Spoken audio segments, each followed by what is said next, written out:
hablar de verduras silvestres de uso tradicional en España. Unas de las principales en toda España y especialmente aquí en la provincia de Albacete, donde estamos, es las collejas. He metido también en el título otra especie que es la tamarillas, que esa no está tan extendido su uso en España, pero aquí en la provincia de Albacete pues tiene una cierta importancia, tiene también en Toledo, en la provincia de Cuenca y bueno, pues... pero vamos a hablar también de otras verduras silvestres. Aquí en la primera diapositiva vemos también, por ejemplo, el espárrago triguero y el cardillo, que son dos de las más importantes por su extensión en una gran parte del territorio español, la península especialmente. Y bueno, pues para abrir boca vamos a ver apariciones de verduras silvestres en la poesía popular. Y entonces tenemos aquí un primer cuarteto que nos dijeron en la web, ¿no? Cuando íbamos entrevistando a Ramón Morales, que está aquí también presente. Una de las poesías, el cuarteto dice: ya viene el mes de los pobres, ya salen a buscar grillos, espárragos y cagarrias, sombreretes y cardillos, ¿no? En esta poesía popular ya nos están citando los espárragos, dos verduras silvestres de las que vamos a hablar, los espárragos, los cardillos, y además nos mencionan dos setas de primavera, que son las cagarrias y sombreretes, que ya no vamos a hablar hoy, pero bueno, pues y luego tenemos otra versión de esa misma poesía, una recopilada en Albacete por nuestros colegas Alonso Verde, aquí presente, y José Pajardo, que dice: ha llegado el tiempo de los pobres, se van a pescar grillos, chichirimamas, collejas, espárragos y cardillos. Nos vemos que repite los espárragos y los cardillos, pero nos añade otras dos más, las collejas, que ya los habéis visto, hemos presentado en el título, y las chichirimamas, en otros sitios se llama berbaja, ¿no? Que tenemos ahí la foto a la derecha, que también es una planta silvestre comestible de una cierta extensión en España. Y bueno, pues de estas dos poesías populares, lo que nos vienen a decir o a resaltar, aparte de darnos esos nombres de verduras silvestres, pues es que se considera un alimento de pobres, ¿no? Dice: encontrarse con plantas silvestres es cosa de pobres. Esto probablemente pues, no será más que una reminiscencia ancestral que venga al menos de los inicios de la agricultura hace unos 10.000 años, ¿no? Cuando ya pues, seguramente se empezó a pensar que todo lo que no se obtuviera a partir de la agricultura pues era cosa de pobres. Sin embargo, se ha seguido, como veremos, se ha seguido usando hasta tiempos muy recientes y muchas de ellas se siguen usando todavía.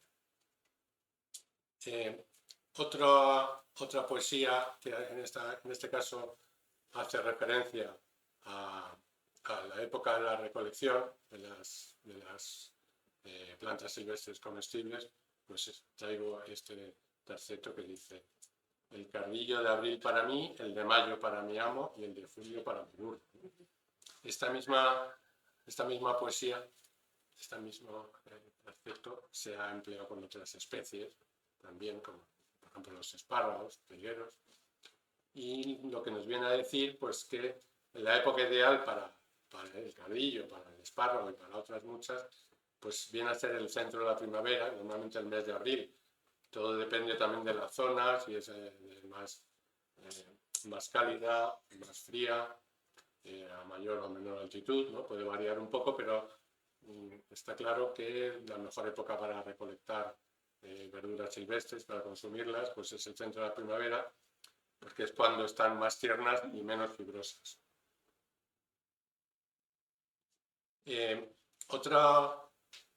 Para continuar con la explicación del título, pues vamos a ver qué entendemos nosotros por verdura silvestre, ¿no? Entonces, el problema es que si nosotros vamos al al diccionario de la lengua española, ¿no?, de la Real Academia, pues y consultamos verdura, nos dice que es una hortaliza, especialmente la de hojas verdes.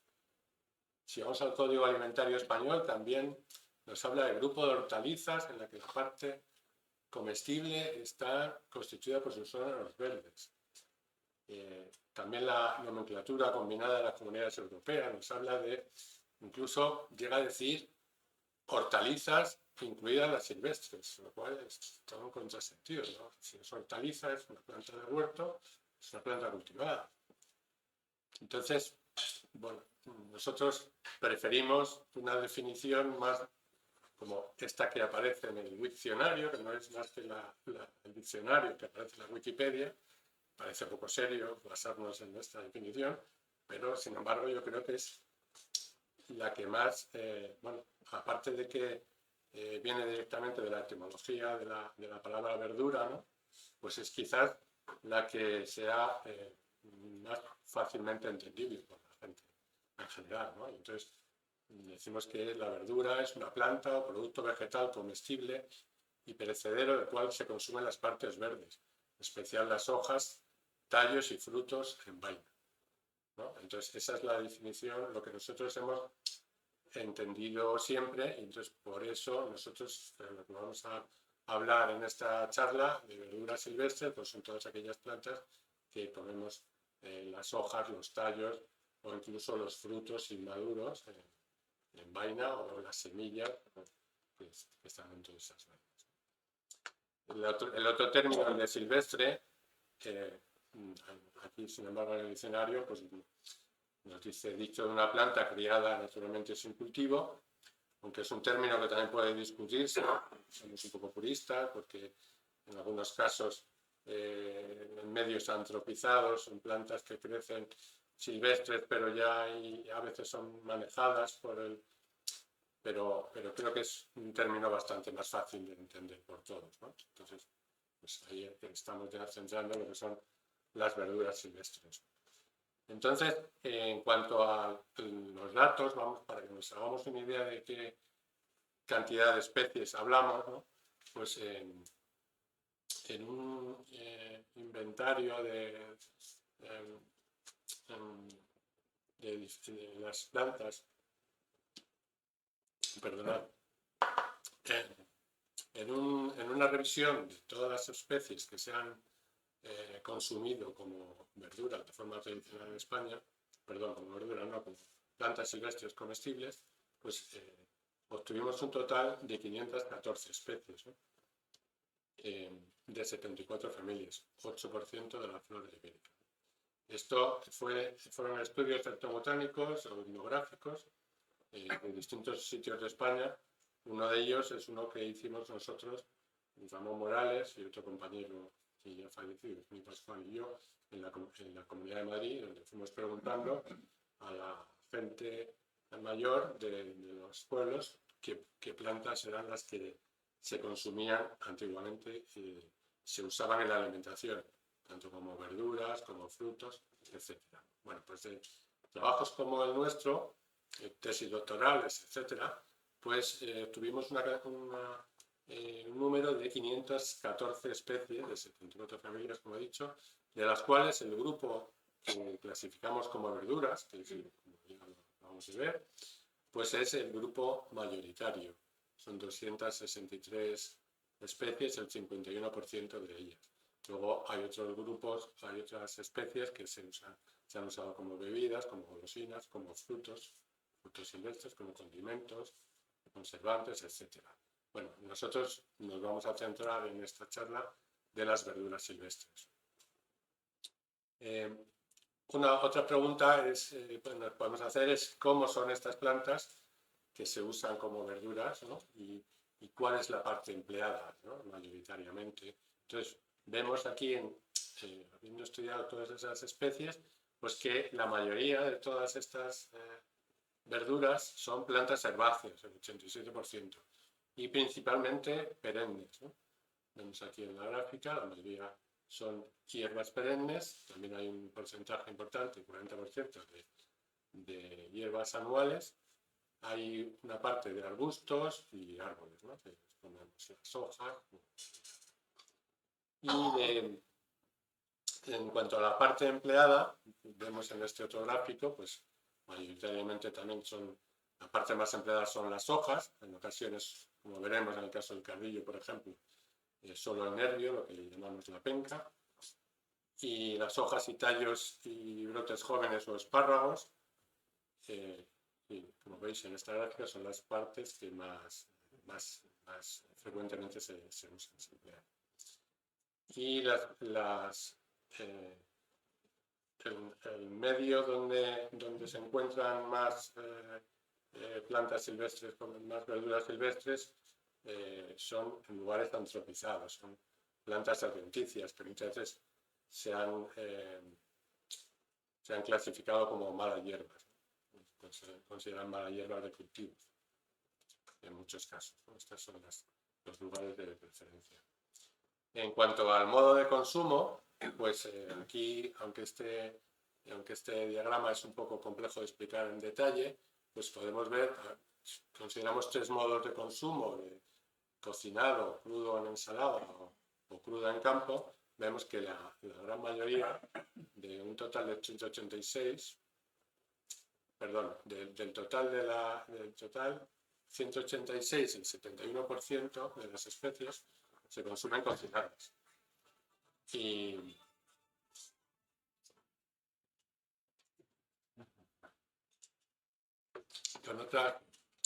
hay otras, a continuación, las que se consumen en ensalada, 107 especies, y luego otras que se consumen, es un consumo directamente en el campo, ¿no?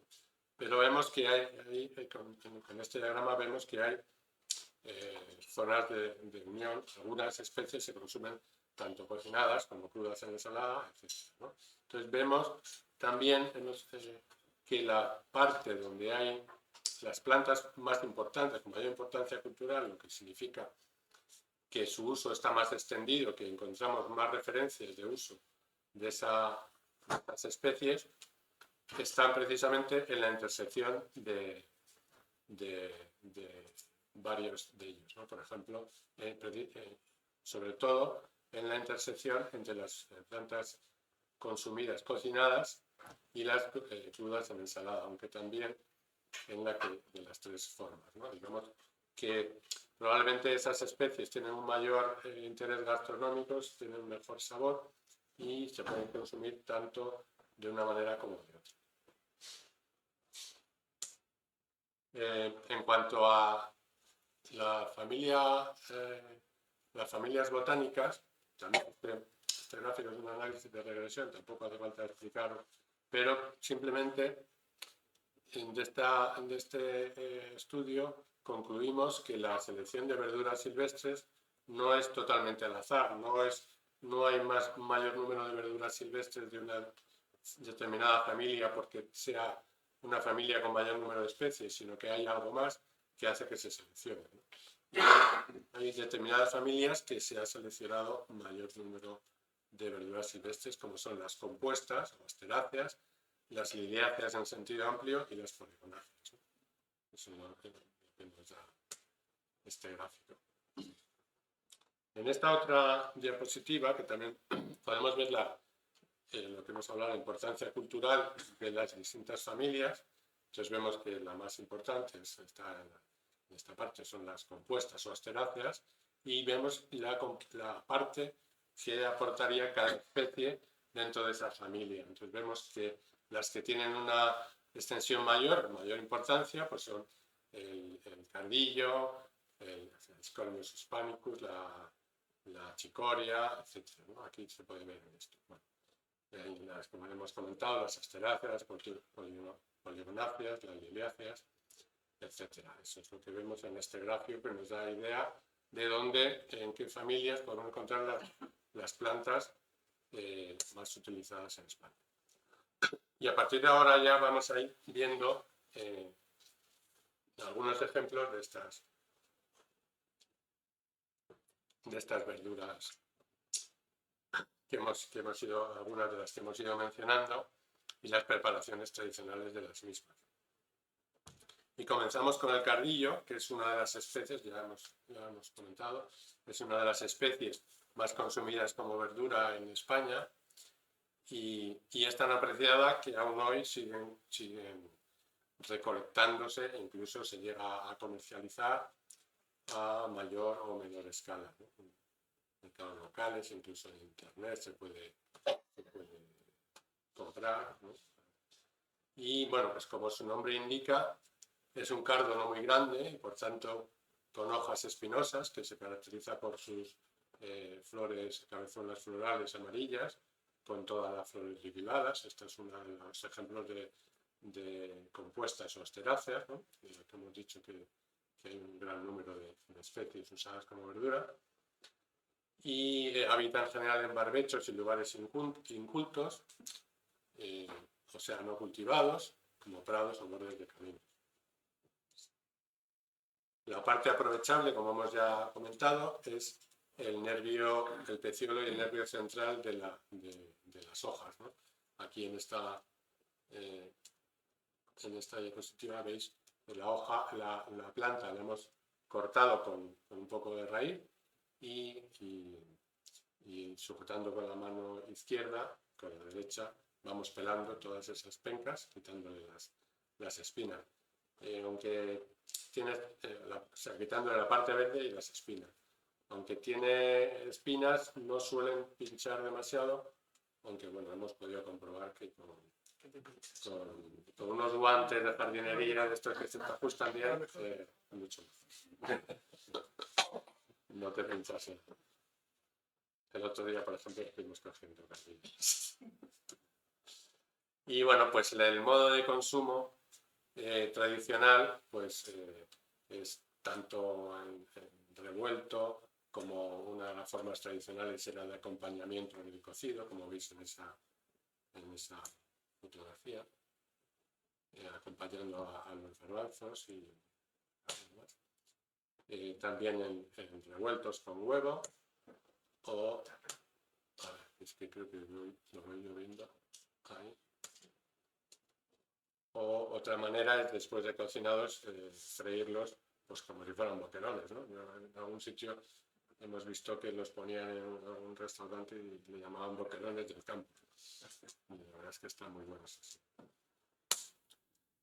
Otra de las verduras más utilizadas en gran parte de España y también en Albacete es la colleja, Silene vulgaris. Esta ya no es de las compuestas o asteráceas, sino es de las cariophyllaceae, la misma familia del roel. Esta también habita en márgenes de caminos, campos de cultivo, y aunque sale en todo tipo de suelos, es más común en los suelos calizos. Los suelos calizos es mucho más fácil encontrarla que en aquellos suelos de silíceos. En este caso, la parte aprovechable, como veis ahí en la fotografía, en el plato, pues son las hojas y los brotes finales, las partes tiernas, como casi siempre, como ya ha comentado en el caso de las verduras. Se recolecta en primavera, antes de la floración, y su consumo es generalmente cocinada. También en revuelto, en tortilla, es muy típico, y antes también era muy típico consumirla en los potajes de la Cuaresma y de la Semana Santa, ¿no? Como veis en la fotografía.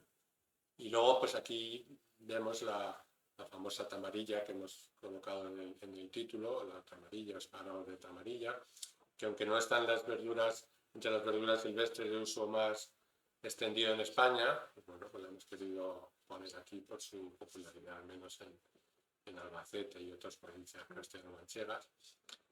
Y la tamarilla, en este caso estamos hablando ya de una crucífera, Sisimbrium crassifolium,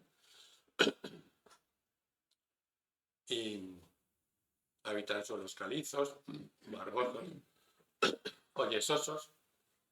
Y en este caso la parte aprovechable, también como veis en esa foto, lo que llamamos espárrago, no es un espárrago tan parecido a los espárragos trigueros, porque es la parte de los tallos ya que van a florecer antes de que abran esas flores, pues eso es lo que se come y se llama espárragos de tamarilla o espárragos de oruga en alguna zona de Cuenca.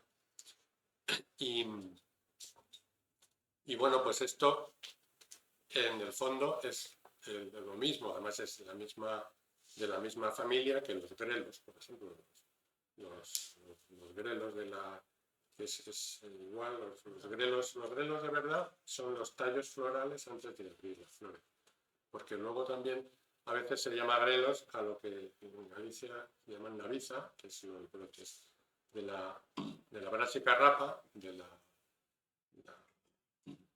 nabo, ¿no? La parte de la raíz es el nabo, la naviza son las hojas basales y luego la parte ya que va a florecer antes de que abran las flores, eso es lo que ¿verdad? Se le llama en Galicia los grelos, ¿no? Pues esto es de la misma familia, entonces, y como todas las crucíferas tienen unos compuestos azufrados, ¿no? Los glucosinolatos y los derivados isotecianatos que tienen un cierto picor, un cierto saborcillo parecido también al ojo, bueno, pues esta tiene un cierto parecido también a las coles, ¿no? El sabor que tiene. Bueno, alguno de vosotros igual me lo puede decir mejor, porque yo la he probado sí, no en muchas ocasiones. Y sobre todo las hojas, casi que más que los tallos. Porque Sí, de hecho, mi padre, bueno, era su favorito. Y para mí también, porque claro, esto desde pequeño lo has comido. Y sí, aquí se recogen tanto las hojas como los tallos. Es decir, Sí, las hojas también. Y es en las hojas donde esas características... Sí, pero cuando hablan espárragos... Sí, es no, la planta es espárrago de amarilla. Y se cogen los brotes, de las inflorescencias. Pero las hojas también. Y las características organoléctricas que estabas hablando, por los glucósidos que tienen estas crucíferas, yo lo he notado más, se nota más en las hojas que en el espárrago.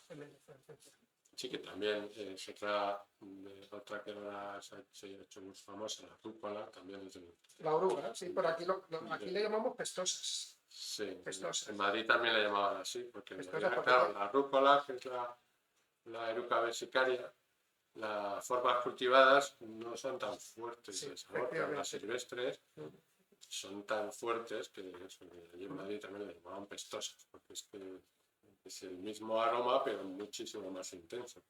Claro, lo que proporciona a la hora de cocinar, en el caso de la eruca, aquí en la zona de Almansa, en la comarca de aquí, hay un plato típico que son los gazpachos viudos con orugas, solamente oruga. Parece que, bueno, me voy a comer esto y no tiene sabor a nada. Pero yo los he probado allí y la verdad es que no tiene nada que ver. Sí. Pensar que solo con una planta no tenga ese sabor tan peculiar y es por estas características que está diciendo que tienen las crucíferas.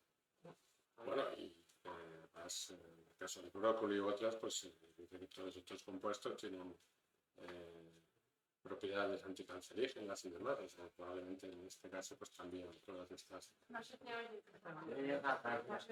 Pues sí, yo no sé, pero estoy al lado. Pero es que no sé cómo ponerlo. No sé cómo ponerlo. Ahora. ¿Cuál es el otro nombre con el que se conoce el de tamarilla? Que no lo he oído. El otro nombre que ha dicho Bernardo. En Cuenca, al menos, espárragos de oruga. Porque esta otra especie que hemos comentado, la rúcula que llaman los italianos, que aquí se ha comercializado, se sigue comercializando con el nombre rúcula, su nombre popular en España era oruga. Y entonces, como es del mismo género, perdón, de la misma familia y tiene un cierto parecido, los aromas y demás, pues a esta a veces también se le llama oruga. Entonces, los espárragos de oruga. Pero como dice Alonso, también se comen las hojas, pueden comer las hojas. Y tienen ese mismo sabor. Bueno, pues seguimos, yo no sé, esto no se oye. Bueno, pues eso a continuación tenemos al espárrago triguero, que está también, es y sigue siendo una de las más recolectadas y consumidas en una gran parte de España, porque claro, también tiene que ver con que la planta esté más extendida por distintos ecosistemas, distintos tipos de suelo, ¿no? En el caso del Asparagus acutifolius está muy extendido en distintos tipos de suelo, en muchos bosques. Normalmente sale en matorrales y bosques secos de gran parte de la península. Según una cosa que nos chocaba al principio, ¿no? cuando estás estudiando y dices, ¿por qué le llaman espárrago triguero a esta especie, ¿no? Si esto entre el trigo no se ha visto, no sé.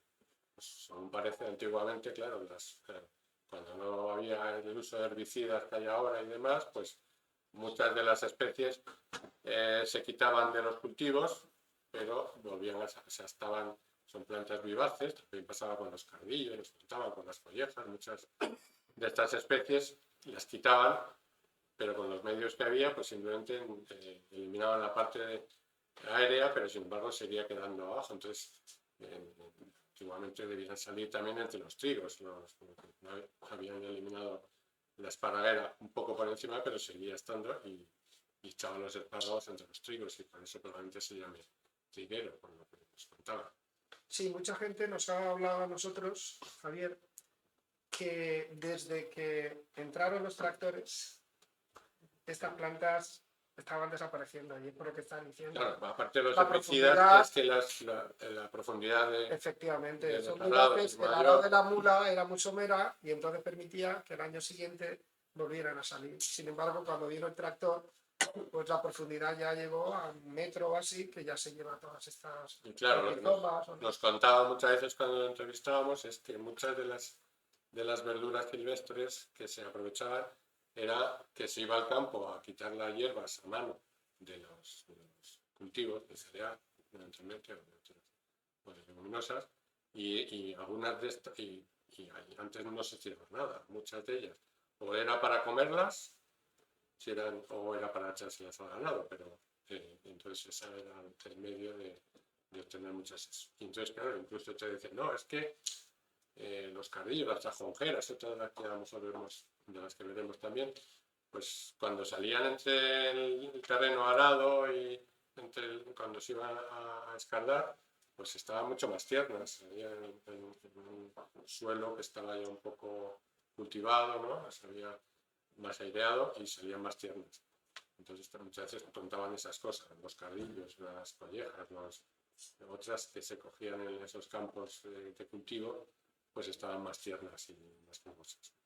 Bueno, pues eso, esta es la esparraguera, que también conoceréis mucho.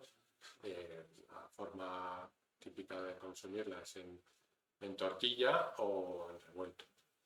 La esparraguera más común silvestre es la que hemos comentado, Asparagus acutifolius, pero también existen otras especies del mismo género, del género Asparagus, entre otras, por ejemplo, el Asparagus officinalis, que es la especie cultivada, la que todos conocemos y compramos los espárragos en el mercado, pues también a veces sea silvestre, ¿no? Esta es una especie que se introdujo, parece ser procedente de Egipto, y bueno, pero aparece asilvestrada en algunas zonas de ribera, ¿no? Y a veces la encontramos también asilvestradas, ¿no? Espárragos officinales.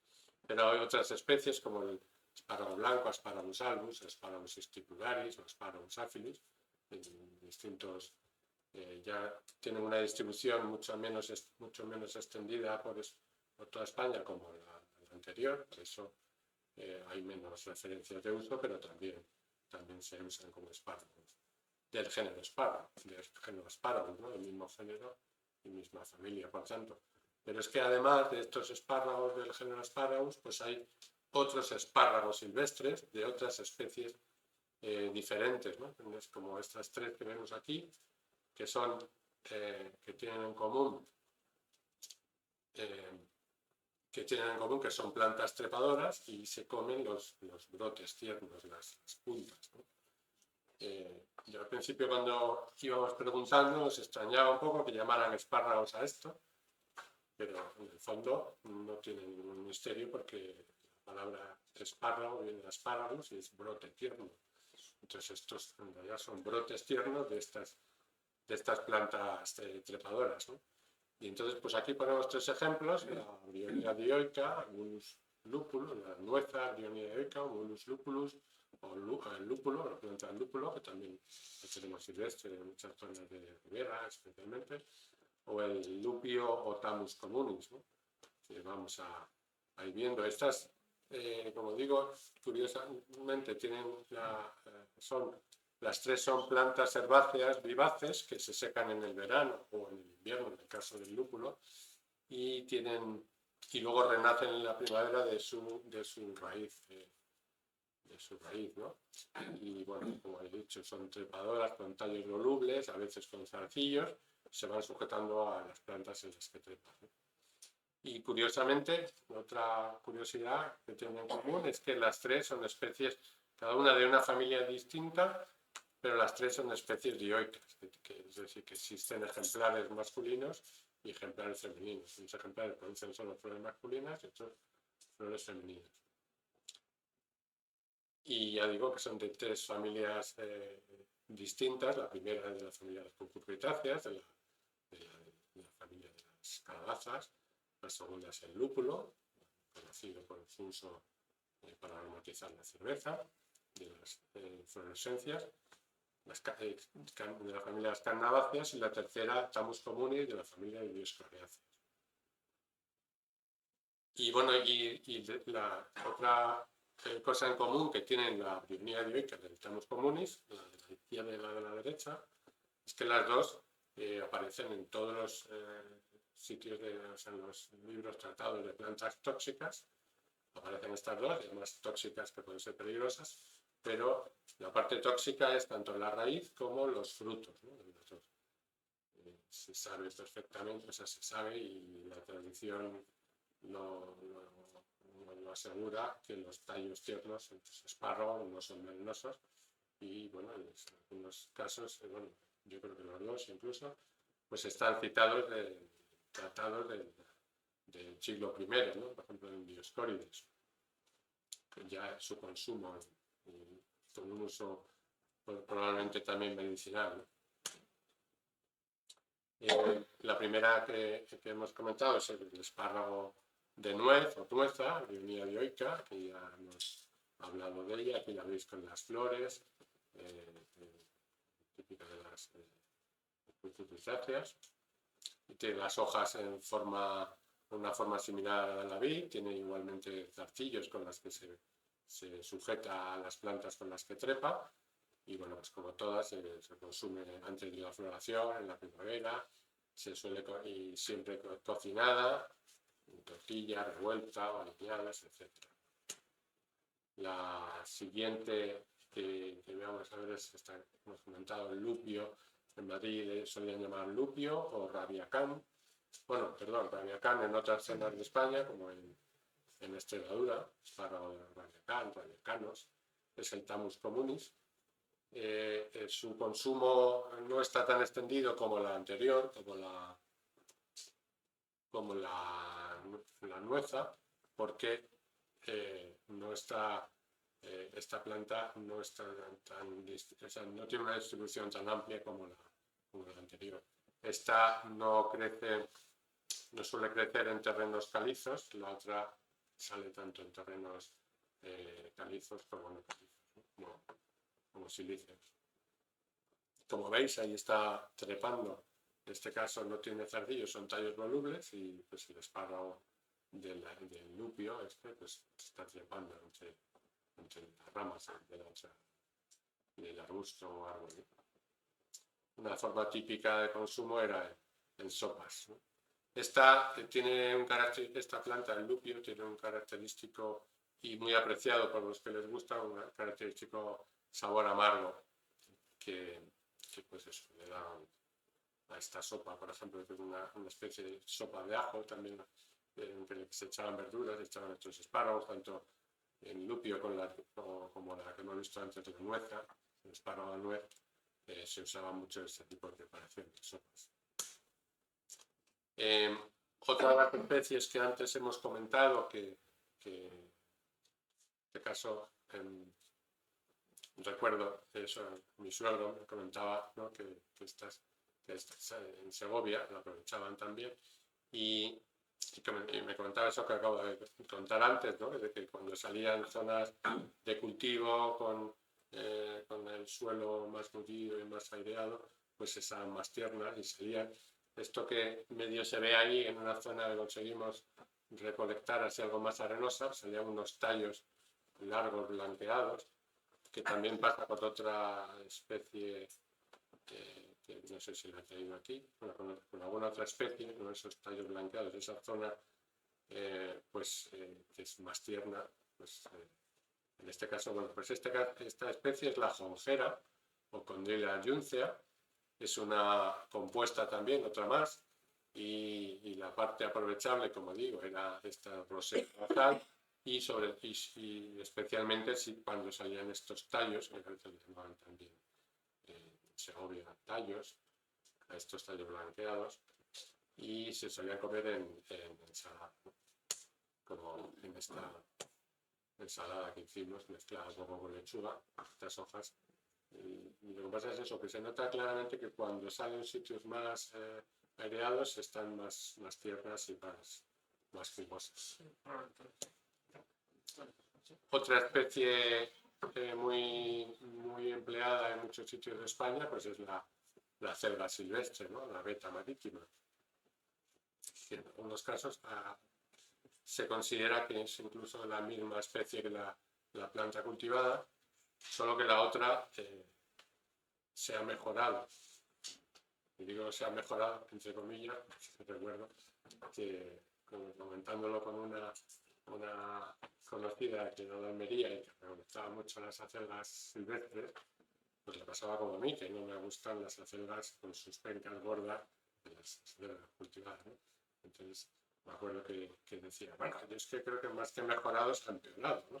Entonces, bueno, las acelgas silvestres es más o menos igual, pero con una penca muy reducida, muy pequeña, y son para mí mucho mejores que las otras. Y bueno, pues es igual, de la misma familia que no podría hacer. Estas suelen salir en suelos margosos, ruderalizados y a veces algo salinos. Allí en Madrid tenemos también en algunas zonas con esas características y bueno, concretamente también en el centro donde yo trabajo, en la finca Lencín, pues también las tenemos silvestres, pero también hacer para hacer nada afuera y seguramente por aquí, pues en muchos sitios con terrenos un poco seguros. Esto me parece que es este más solo. Bueno, pues pasamos a la siguiente, que es el berro, es otra crucífera, como la que vimos con la amarilla, también la misma familia. También por eso esta es una planta que sale en arroyos, en sitios de agua normalmente limpias, y tiene, al igual que las tamarillas, como comentábamos antes, pues tiene en las hojas un saborcillo algo picante, ¿no? Como sabréis los que las hayáis probado. Yo antiguamente, haciendo muchos años, que podían ver en el mercado, y como seguramente procedente de cultivo en muchos casos, pero claro, exige un cultivo con agua corriente y yo creo que se ha dejado de ver.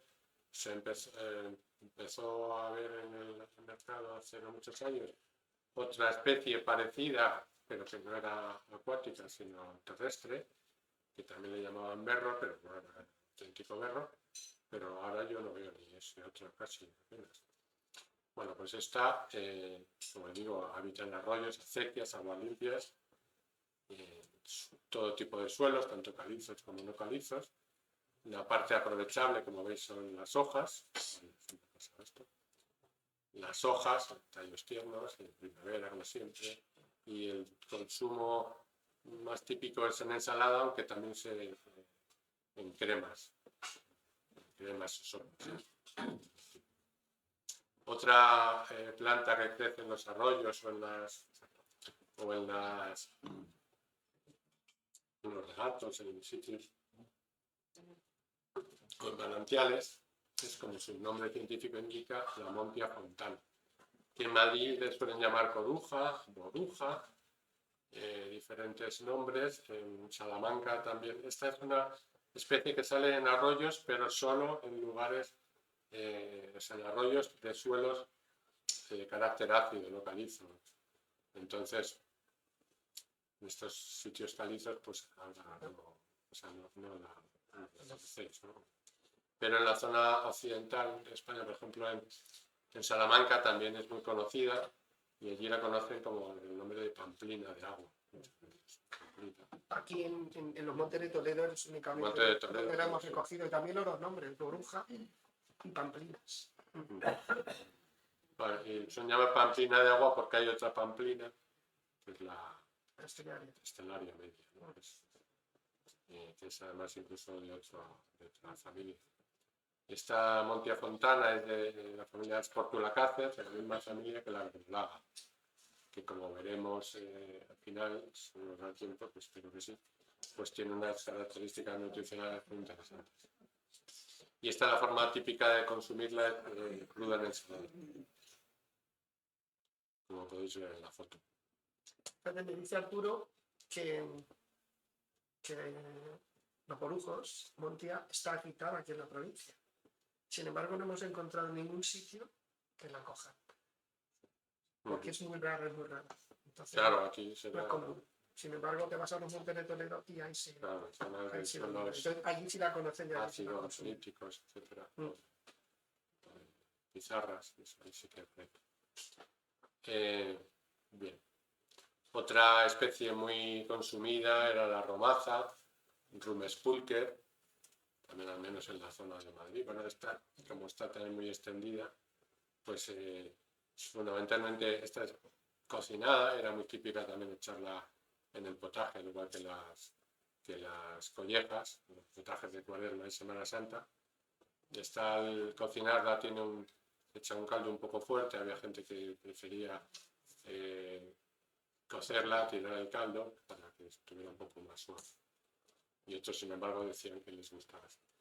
De la misma familia, las poligonáceas, está la cedera, Rumes acetosa o Rumes papilaris. Hay estas dos especies, se llaman acederas y se caracterizan porque al comerlas en crudo pues tienen un saborcillo ácido, como su nombre ya vulgar de lata, ¿no?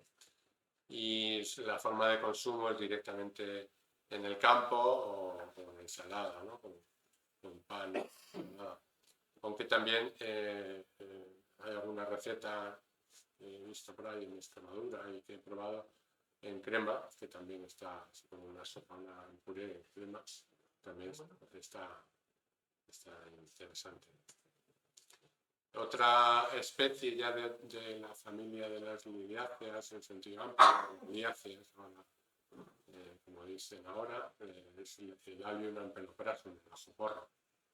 Esta es la especie silvestre, que todavía crece en muchos sitios, que es el antecesor silvestre del puerro cultivado, ¿no?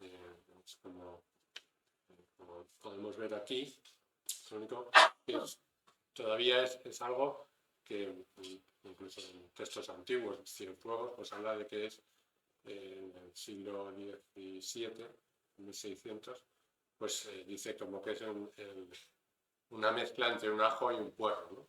Tiene la forma, forma un bulbo que se parece más al ajo, aunque no suele tener dientes, como el ajo, y luego pues, pues de esta especie se ha consumido tanto en crudo como después de un cocinado previo, en revueltos o en guisos. O también, o sea, eso en el caso de decir que se usa como verdura, también se ha usado y se puede usar pues como condimento, como el estilo del ajo. Tengo que decir que aunque huele muy fuerte, más parecido al olor del ajo, luego al cocinarlo es bastante más suave. Y para terminar, estas especies que hemos incluido, algunas de las que la parte consumida son los frutos en verde, o las semillas, antes de madurar, ¿no? Por ejemplo, aquí tenemos las malvas, aquí hay dos especies, la malva silvestris o la malva nicensis, que lo que se consumía pues era el frutillo, los quesitos que se le llamaba antiguamente, ¿no? Cuando los niños sobre todo los comían, y el fruto es este que es tizocarpo, tiene una forma como de queso cuando estaba antes de madurar, estaba todavía verde, pues era un consumo pues, sobre todo de los niños, como un estilo de golosina, y bueno, consumido crudo en el campo. Del mismo estilo, pues es el consumo del Herodium zirconium, que esta es una cetácea, ¿no? Alfilerillos, la parte, sobre todo la parte donde está la semilla, cuando está verde, pues también se consumía, se mascaba. Y luego muchas semillas de leguminosas, como pues, el estilo de guisante, ¿no? Se comían pues, Vicia lútea, Vicia villosa, Vicia sativa o el Nativus cícera, por ejemplo, ¿no? Que se consumía eran las más las consumidas, ¿no? Las que se consideraban mejor, Nativus cícera, que este es el pariente silvestre de la morta, ¿no? El Nativus sativus. Y bueno, pues para ir finalizando la charla, pues vamos a hablar de posibilidades futuras, decimos, que pueden tener o pueden seguir teniendo estas verduras silvestres. Por un lado, tenemos que la recuperación de estos conocimientos tradicionales sobre estas especies, las verduras silvestres, sobre su uso, puede tener interés tanto como medio de supervivencia en condiciones extremas, como se ha podido ver y se ha podido comprobar en casos de, por ejemplo, en la guerra de Yugoslavia, que algunos, cuando hubo la guerra de Yugoslavia, un etnobotánico conocedor de las plantas silvestres comestibles, por radio, pues como podían, pues decía a la gente qué plantas de las que salían por los alrededores de Sarajevo, cuando el asedio de Sarajevo, podían comerse, y la gente, pues, las que para poder identificarlas y saberlo, en esas condiciones, o alguien que te pierdes en el monte, pues te puede venir bien para poder saber qué puedes alimentarte, ¿no? O sea, esto puede seguir teniendo ese interés, porque nunca sabemos dónde vamos a acabar, en fin. Entonces, pero bueno, aunque no lleguemos a esos extremos, como entretenimiento y disfrute medioambiental, de que igual que vas por el campo a recolectar setas, mucha gente se ha aficionado a esto, pues también, ¿por qué no?, a recolectar espárragos, cardillos u otras especies. Pero también pueden tener el interés como productos gourmet, incluso, bueno, ya podemos ver, hemos visto y se sigue viendo, quizá no tenga mucho, o sea, no esté muy extendido, pero comercialización de collejas a unos precios bastante importantes, procedentes de recolección sostenible o de cultivo ecológico. Yo las que he visto, por ejemplo, ahí en Madrid, comercializadas collejas, creo que vienen de cultivo ecológico en la zona del Delta del Ebro, no me muevo por allí, y a un precio bastante prosperable. Y bueno, pues queremos que pueda seguir teniendo interés en la dieta y la cocina del futuro por las buenas características, cualidades nutricionales y funcionales, de las que hablaremos ligeramente, y cómo recuperar, por un lado, la recuperación de platos tradicionales, estos platos de los que algunos hemos hablado, que como hay mucha gente que no los conoce, pues para ellos pueden ser nuevos platos, aunque sean tradicionales y de uso muy antiguo. Pero también su uso en la nueva cocina. Hay muchos, o bastantes cocineros modernos que, como parte de esa innovación o de crear nuevos platos, pues introducen algunas de estas especies, ¿no? Y bueno, pues para resumir un poco, creo que me estoy viendo ya el tiempo, os quería comentar, o sea, resumir un poco estas ideas. Lo voy a resumir algunos puntos de un libro en el que tratamos todos esos temas, junto a nuestras colegas de la Facultad de Farmacia de la Universidad Complutense de Madrid, dirigida por la doctora Cortes Sánchez Mata, cuyo nombre Cortes todos conoceréis por aquí porque relata su origen en la ciencia.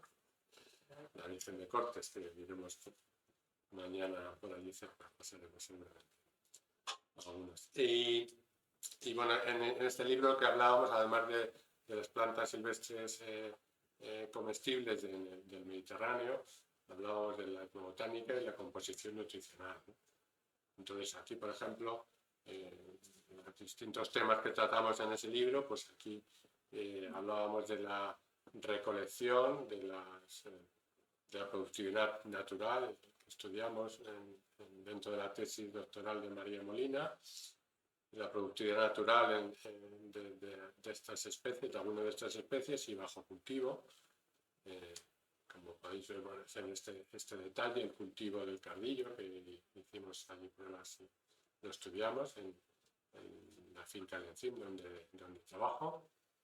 Aquí podéis ver pues eso de la semilla, la plántula con las primeras hojas verdaderas, como hemos hecho una pastelilla de cultivo, microparcela, cómo se pela, que ya hemos dicho, como aquí podéis ver cómo después de cortar una roseta, la propia raíz es capaz de rebrotar y rebrota, y entonces digamos que es una crecimiento sostenible. Nosotros cortamos una roseta, pero de esa raíz va a volver a brotar el año siguiente, o incluso en ese otoño mismo puede brotar otra vez, y podemos seguir teniendo esos cardillos de esas mismas plantas mientras viva la planta, ¿no? Esto es en esta diapositiva unas imágenes del cultivo de la colleja, la semilla, la plántula, y luego en los campos de cultivo. Y como ya hemos comentado, pues eso, en este libro una parte importante era sobre la composición nutricional y funcional de un gran número de estas especies comestibles, muchas de ellas verduras, y bueno, pues ahí se trataban distintos, además de una parte en la que se va especie por especie hablando del uso y de la composición nutricional de cada una de ellas. Luego hay otros capítulos donde se tratan temas determinados, como por ejemplo en este caso las vitaminas, y entonces pues nos cuenta que algunas de las especies pues tienen un especial interés en alguna vitamina en concreto, en elementos minerales, ¿no? Como podemos ver, estoy pasando aquí, por ejemplo, en esta podemos ver para el caso de la boruja que hemos comentado anteriormente, la Montia fontana, esta que por desgracia aquí no lo hace, no tenéis mucha, pero está. Entonces, por ejemplo, en esta especie pues se ha visto que, bueno, como la mayoría de las verduras, la parte, en cuanto a composición centesimal, la parte más importante es siempre el agua, más del 90%, pero luego pues se ve que tiene un mayor contenido en fibra que muchas verduras, tiene un porcentaje de grasa, que en el caso de todas las verduras tiene muy poca grasa, pero dentro de las verduras pues esta tiene un porcentaje algo mayor, que es el 2%, y sobre todo el interés es el tipo de grasa, que es muy interesante porque sus contenidos en ácidos grasos omega 3 que tanto se han pues, es una buena fuente de vitamina C y además tiene actividad antioxidante. Y para concluir la charla, pues me despido con esta diapositiva que pretende mostrar estos ejemplos de posibilidades futuras, tanto en la recuperación de platos tradicionales, como vemos en la parte de la izquierda, como los nuevos platos con estas especies. Y nada más, muchas gracias.